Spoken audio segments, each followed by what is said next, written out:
Bonjour, aujourd'hui je vais vous parler d'un drame bulgare qui est sorti le 19 avril 2017.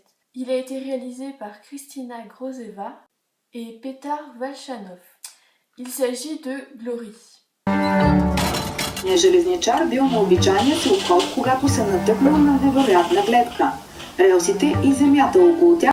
Ce film raconte l'histoire de Tsenko, qui est joué par Stéphane Denoliubov, qui un jour trouve des billets de banque, une grande quantité de billets de banque, sur la voie qu'il est chargé d'entretenir. Il va donc les rendre à l'État et en récompense va recevoir un prix qui va lui être donné pendant une cérémonie.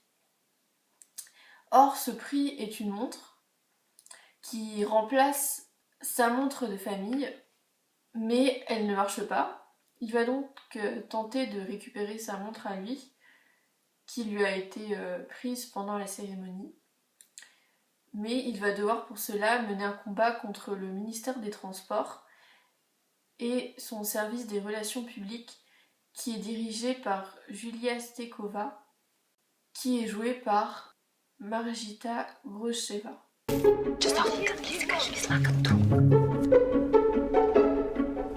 Нека този часовник Министерство на транспорта. моя личния. И къде е моят часовник? Bien évidemment, il y a d'autres histoires qui viennent s'ajouter, dont celle de Julia. Ce film m'a un peu fait penser à moi, Daniel Blake de Ken Loach et au procès de Kafka, dans le sens où on voit le combat d'un homme seul et plutôt isolé contre les administrations publiques. La différence, bien évidemment, étant que dans le procès de Kafka, l'homme qui se bat est riche, ce qui change légèrement la donne. Mais la plus grosse différence, c'est que dans ce film, les institutions ne sont pas déshumanisées. Dans moi, Daniel Blake et le procès, on n'a aucune idée de contre qui se bat réellement le personnage principal, puisque il n'y a pas vraiment de représentant humain des institutions publiques, alors que dans Glory, on voit notamment le ministre des Transports, qui est une personne dégueulasse d'ailleurs, et donc la directrice des relations publiques de ce ministère. Julia Stekova a un rôle hyper important dans le film, elle fait partie des personnages principaux, ce qui permet d'avoir un regard complètement différent sur la lutte que mène Tsanko, puisque on sait contre qui il lutte. La réalisation est correcte, je n'ai pas grand chose à dire dessus, sinon que elle est très efficace pour montrer le déroulement de l'action. Le scénario, il est cool. Franchement, j'avoue que je savais pas trop ce que j'allais voir comme film. Genre je me suis dit, allez, j'ai du temps, je vais voir un film. Notamment à la fin, il y a un petit moment de suspense, genre vraiment tendu. J'ai trouvé ça très bien. Et les personnages sont hyper intéressants. C'est-à-dire que c'est pas manichéen, pas du tout, ce qui pourrait, alors que ça pourrait vraiment tomber là-dedans. Puisque on a d'un côté Tsanko, donc qui est clairement la victime de l'État et des institutions. Et de l'autre, les institutions en question, dont Julia Stekova, qui elle a ses propres problèmes familiaux. Et on voit l'envers du décor derrière la personne assez froide et forte qu'elle montre à ses collaborateurs. Du coup, je les ai vraiment trouvés très intéressants.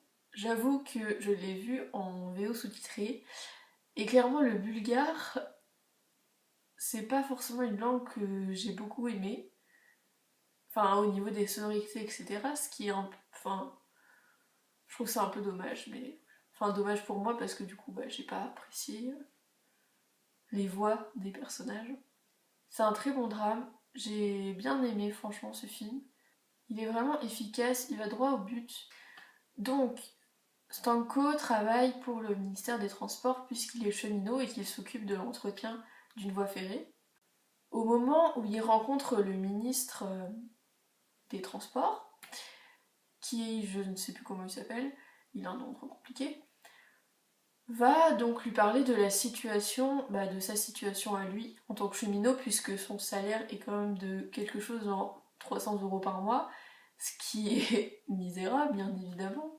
Et le ministre va lui répondre oui, tout le monde doit faire des efforts et tout, puisque les salaires sont bloqués, à cause de la crise je suppose.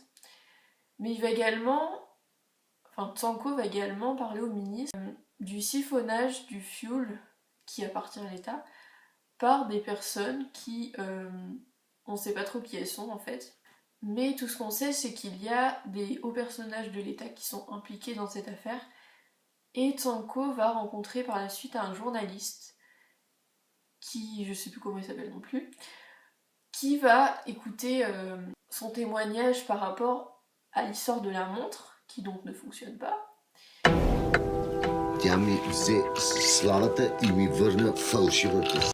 Et ensuite va partir sur le sujet du fuel volé à l'État et siphonnage contre lequel le ministère ne fait absolument rien. Résultat, ça va être la galère pour tout le monde. Il va donc y avoir une affaire médiatique, etc. Et malheureusement, ça va tourner assez mal pour Tsanko. И станах жертва на една мръсна политическа игра. Този въпрос си направо. Извиняваш се на министъра? Нищо равно. Et c'est à ce moment-là qu'il y a vraiment le gros suspense du film en fait, puisque dans le film il y a donc le suspense de est-ce qu'il va gagner sa bataille, est-ce qu'il va récupérer sa montre, etc.